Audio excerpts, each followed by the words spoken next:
السلام علیکم دوستوں، کٹ ٹو فٹ میں خوش آمدید۔ اردو ادب کے سلسلے کا آج یہ نووا لیکچر ہے۔ آج ہم بات کریں گے شاعر مشرق علامہ محمد اقبال کی ذاتی زندگی پر، اور بات رہے گی آپ سے ان کے اسلوبیاتی فن پر۔ اگر آپ چینل کٹ ٹو فٹ پر نئے ہیں تو چینل کو سبسکرائب کر دیں، بیل آئیکن کو بھی دبا دیں۔ اس کے ساتھ ساتھ دوستوں آپ کے لیے ایک ہے خوشخبری، ہم نے ایک نئی کمیونٹی کا آغاز کیا ہے جہاں پر آپ کو کوئز کروائے جائیں گے، کوئز میں ہیلپ کی جائے گی، آپ کے جو اسائنمنٹس ہے اس میں ہیلپ کی جائے گی، آپ کو اسائنمنٹس پرووائڈ کی جائے گی، اور اس کے علاوہ آپ کو اگر اسٹڈی میں کسی قسم کا کوئی مسئلہ آ رہا ہے، خاص طور پہ سائیکالوجی کے جو اسٹوڈنٹس ہیں ان کو، تو یہ تمام کے تمام معاملات بالکل مفت، بغیر کسی قیمت کے، بغیر کسی چارجز کے کیے جائیں گے۔ تو اس کا لنک میں آپ کو ڈسکرپشن میں دے دوں گا کمیونٹی کا، تو آپ سے درخواست ہے کہ کمیونٹی کو جوائن کریں، اپنے دوستوں کے ساتھ بھی وہ لنک شیئر کریں تاکہ جلد سے جلد یہ ہماری کمیونٹی مکمل ہو اور ہم اپنی اسٹڈیز جاری کر سکیں۔ تو شروع کرتے ہیں اپنا لیکچر نمبر 9۔ شاعر مشرق علامہ محمد اقبال 9 نومبر 1877 کو سیالکوٹ کے مذہبی گھرانہ شیخ نور محمد کے ہاں پیدا ہوئے۔ والدہ امام بی بی نیک سیرت اور دیندار خاتون تھی۔ امام بی بی پہ میں نے اسٹار بنایا ہے کیونکہ یہ MCQs میں پوچھا ہوا ہے۔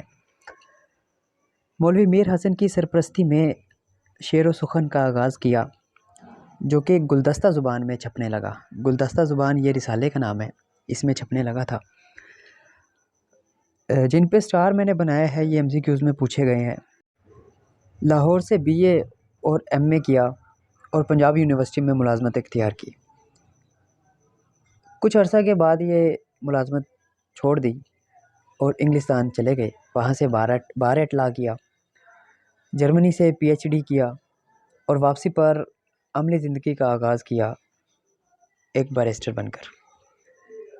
1933 میں کو حکومت نے آپ کو سر کا خطاب دیا، اسٹار بنایا ہے، MCQs میں پوچھا گیا ہے۔ 1926 میں لاہور صوبائی قانون ساز اسمبلی کے ممبر منتخب ہوئے۔ 21 اپریل 1938 میں وفات پائی۔ یہ تھا اقبال کا سوانحی خاکہ۔ ہم دیکھتے ہیں کہ 9 عمری میں ہی شعر و سخن کا آغاز کیا اور روایتی انداز سے شعر کہے۔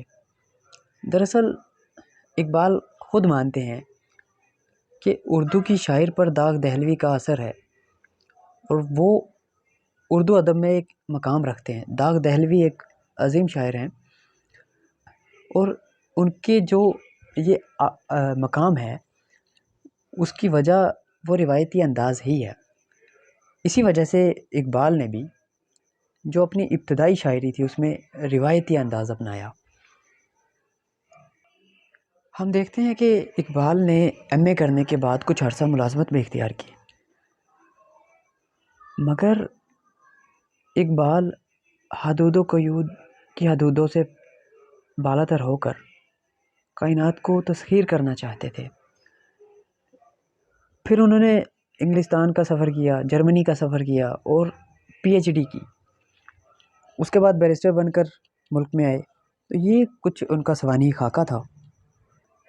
اب ہم بات کر لیں ان کے کچھ اسلوبیاتی فن کی۔ اقبال کی شاعری آغاز سے 1905 تک روایتی انداز کی شاعری تھی، جیسے میں نے پہلے بتایا کہ وہ داغ دہلوی کے پیروکار تھے۔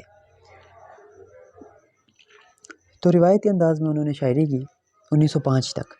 1905 سے 8 تک اقبال جو ہے مغرب کا سفر کیا، اور ان کی شاعری میں مغربیت چھلکتی ہے، اور اس کے ساتھ ساتھ یہ اس دور کی شاعری 1905 سے 1908 کی جو شاعری ہے اس میں کہیں نہ کہیں رومانیت کے اثرات بھی پائے جاتے ہیں۔ اس کے بعد 1908 کے بعد کی جو اقبال کی شاعری ہے اس میں قومی و ملی شعور کی عکاسی ہے۔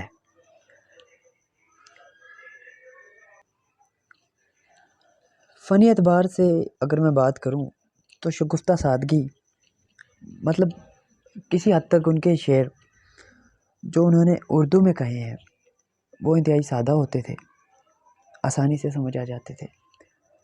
مگر ان کے جو فارسی اشعار تھے، دوسری ان کی اگر میں خصائص کی بات کروں، فارسی تراکیب کا برجستہ استعمال۔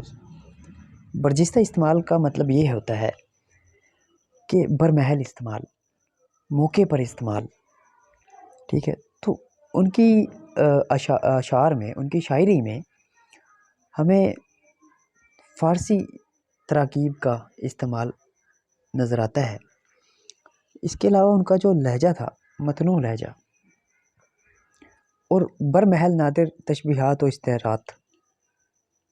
تشبیہات و استعارات ہم لیکچر نمبر 43 میں جب ہم پڑھیں گے تو تب بھی اس کی وضاحت کی جائے گی، لیکن ابھی بھی اس کی وضاحت یہاں کرنی ناگزیر ہے۔ یہ ہوتا ہے تشبیہات و استعارات کہ کسی چیز کی مانند کسی چیز کو قرار دینا۔ جیسے کسی شعر میں شاعر چاند کا استعارہ استعمال کرتا ہے، لیکن واضح کرنا یہ مقصود ہوتا ہے کہ اس کا محبوب جو ہے وہ انتہائی خوبصورت ہے، ٹھیک ہے۔ تو یہ ہے تشبیہات و استعارہ۔ اچھا، ان کے کچھ موضوع کی اگر میں بات کروں، یہ تو ان کی تھی نا فن۔ اب میں ان کے جو پسندیدہ موضوع میں بتاؤں تو وہ ہے سب سے پہلے فکر قرآن، اقبال کی شاعری اور فکر قرآن۔ یعنی اقبال کی شاعری میں جو قرآن ہے اس کی آیات کا استعمال، اس کی آیات کا استعمال ہمیں جا بجا ملتا ہے۔ اقبال نے یہ اخذ کیا کہ بلند ترین فکر قرآن پاک کے علاوہ کہیں اور سے ہو ہی نہیں سکتی۔ یہی وجہ ہے کہ ان کے ہاں ہمیں عربی استعارات ملتے ہیں۔ کبھی ایسی تراکیب ہوتی ہے کہ ان میں کلام پاک کے مختلف ٹکڑے بیان کیے جاتے ہیں، کبھی قرآنی تلمیحات، کہیں قرآنی حوالے، کوئی ہر حوالے سے اقبال کی شاعری جو ہے اس کا مصدر قرآن پاک ہے، ٹھیک ہے۔ دوسرا جو ان کا محبوب موضوع ہے وہ فلسفہ خودی و بے خودی ہے۔ اقبال کے ہاں خودی کا سلسلہ سفر اپنی ذات کی شناخت سے شروع ہوتا ہے، لیکن اس کے لیے وہ لازم گردانتے ہیں کہ انسان اطاعت کرے۔ جیسا کہ میں نے شروع میں بتایا کہ اقبال کے ہاں سب سے جو بڑا فلسفہ ہے وہ قرآن کریم ہے، ٹھیک ہے۔ اس کے بعد اقبال کی شاعری میں عشق رسول بھی بڑا نمایاں ہے، اور جس کے پاس پھر فلسفہ قرآن ہو، پھر عشق رسول ہو، تو اس کے لیے اطاعت ما سوائے اللہ کے اور اس کے رسول کے کوئی اور ہو ہی نہیں سکتی۔